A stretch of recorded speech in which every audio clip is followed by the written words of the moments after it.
여러분 안녕하세요. 오늘은 이제 컨설팅 하다가 생긴 조그만 에피소드에 대해서 이제 말씀을 드릴 건데, 이 선생님이 원래는 유아 초등 전문 영어 선생님이셨는데, 이제 집에서 공부방으로 해도 꽤 이제 잘 되셨고, 하루에 한 대여섯 시간 일하셨고, 이제 이랬는데, 중간에 이제 그 임신과 출산 그것 때문에 경력 단절이 조금 되다가 이제 지금 다시 지금은 이미 1대1 과외처럼 이렇게 봐주고 있는 애들이 몇 명 있는데 그러지 말고 옛날처럼 많이 하고 싶다 뭐 이런 식으로 그런 마음이 들어서 저하고 이제 대화를 하게 되었는데, 이 선생님이 그러면 그러니까 이 선생님이 유아하고 초등 전문 강사예요. 그런데 왜 유아하고 초등을 가르치지 않고 중학생 뭐 이런 애들을 초등 고학년이나 중학교 뭐 요 정도를 가르치고 싶어 하시냐고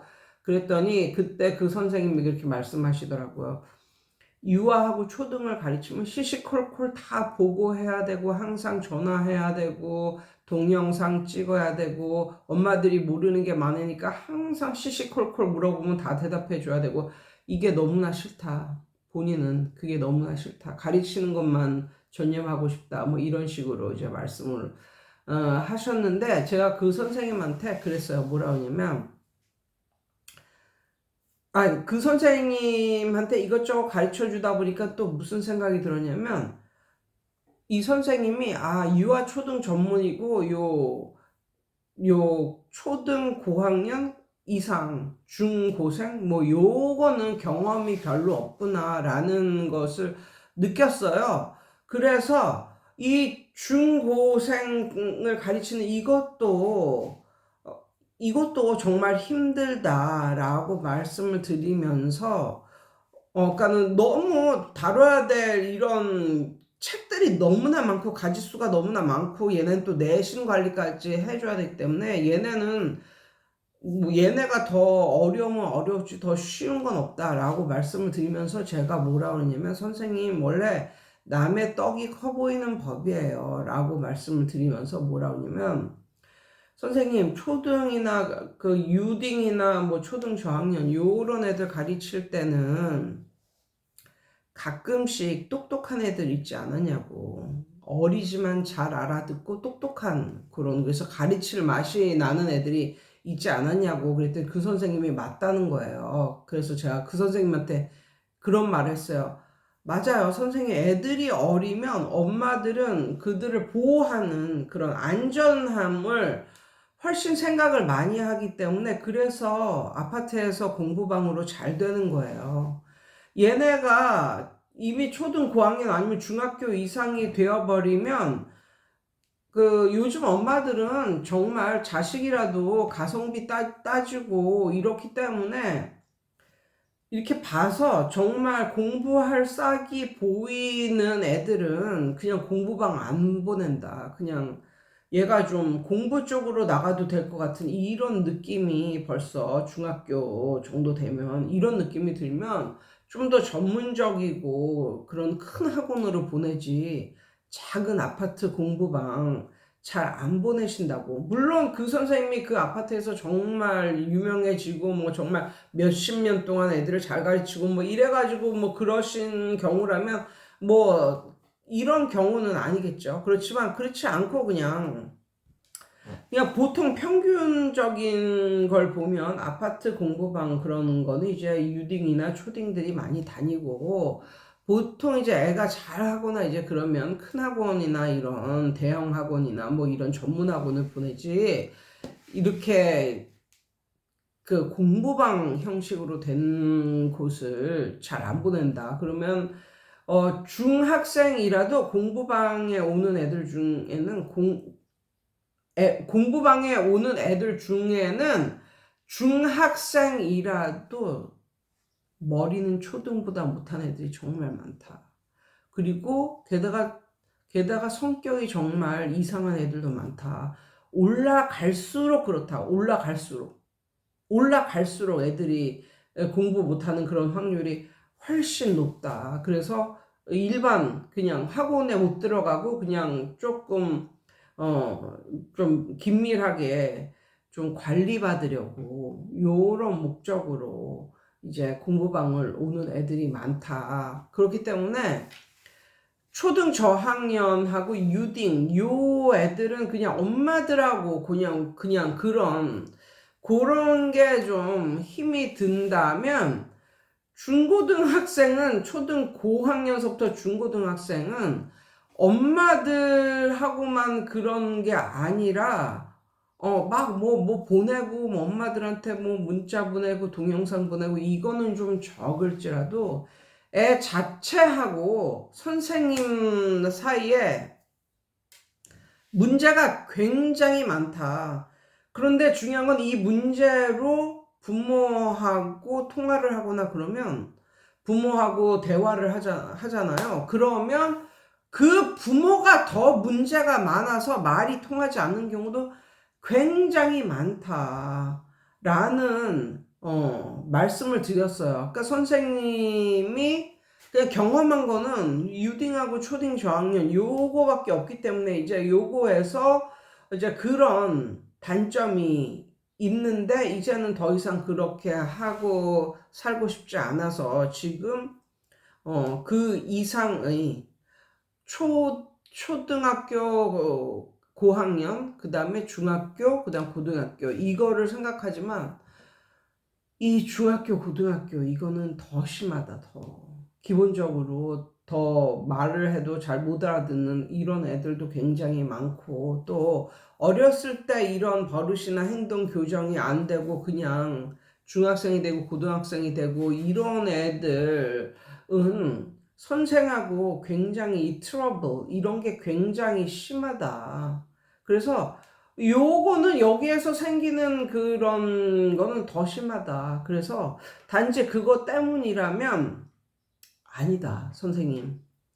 선생님이 본격적으로 만약에 시작을 하고 싶다면, 선생님이 어느 정도 경험도 있고 자신감도 있고 노하우도 있는 유딩, 그 다음에 초등학교 저학년, 얘네로 초저학년 요 애들로 시작을 하되, 요걸로 시작을 해서 걔네를 끌고 가라. 그러면 끌고 가는 중에 선생님이 이제 애들이 학년이 높아지면 이제 그거에 대해서 선생님이 공부도 하고 이제 교재 연구도 하고 이러면서 같이 올라가면서 선생님도 공부도 하고 이러면서, 그렇지만 또 얘들은 선생님하고 오랫동안 이렇게 잘 무탈하게 지낸 애들이었기 때문에 같이 올라가면 된다. 그리고 같이 이렇게 쭉 올라가면서 선생님은 자연스럽게 초등학교 고학년 아니면 중학교 이런 식으로 또 차츰차츰 가르치면서 그쪽으로 또 노하우를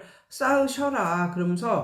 그러면서 시작은 선생님이 했던 거로 시작을 해라. 이렇게 말씀을 드렸어요. 그때 그 선생님이 웃으시더라고요. 그러니까는 중고등은 쉬운 게 아니에요. 그 선생님이 단지 경험을 못 해봐서 이쪽은 모르고, 이쪽에 대해서는 아무것도 모르고, 유딩과 초등학교 저학년의 단점은 알았을 뿐, 선생님이 만약에 더 경력이 높아서 중고생의 단점도 아신다면 결코 요거 하기 싫어서 엄마들하고 말하고 뭐 이런 거 상담하고 요런 거 하기 싫어서 이쪽으로 가지는 않을 것이다 라고 말씀을 드렸고, 그 다음에 두 번째 공부방으로는 제가 아까도 말씀드렸다시피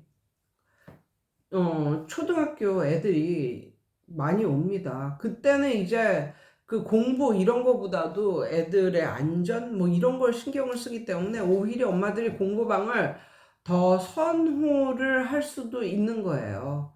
예. 그래서 만약에 이 선생님이 중고생 뭐 요런 애들을 가르쳐야 된다면 좀 더 사업을 좀 크게 키우는 쪽으로 가야 되지 않을까. 그렇지만 그거에 비해서 이 선생님은 그쪽으로는 경험이 별로 없기 때문에 뭐 거기에서 나온 수익금은 더 못할 수도 있다, 이렇게 이제 말씀을 드렸어요. 그래서 이런 말 있어요. The grass is greener on the other side, 이런 말 있죠. 남의 떡이 커 보인다. 남의 남의 집의 잔디가 더 푸르러 보인다. 예, 이런 말이에요.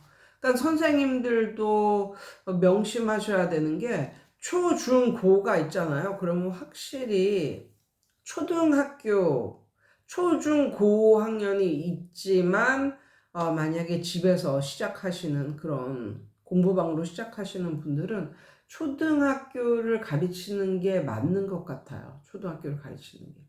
중고등학교를 가르치는 것보다 초등학교를 가르치는 게 훨씬 좋고, 요런 선생님의 경우, 초등을 받아서 걔네를 키워라. 그러면서 같이 올라가라.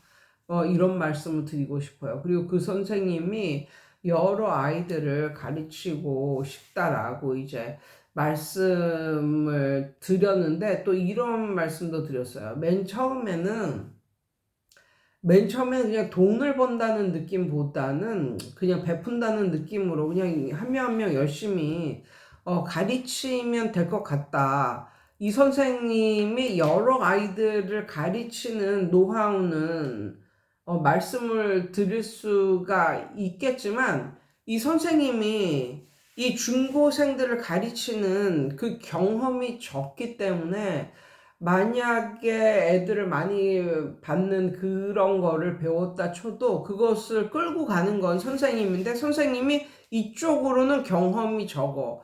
그렇게 된다면 한꺼번에 확 들어왔어도 또 몇 달 못 있고 또 싹 나가는 이런 애들도 굉장히 많을 거다. 뭐 들어왔다 나갔다 들어왔다 나갔다 이러면 정말 선생님이 골치 아프다.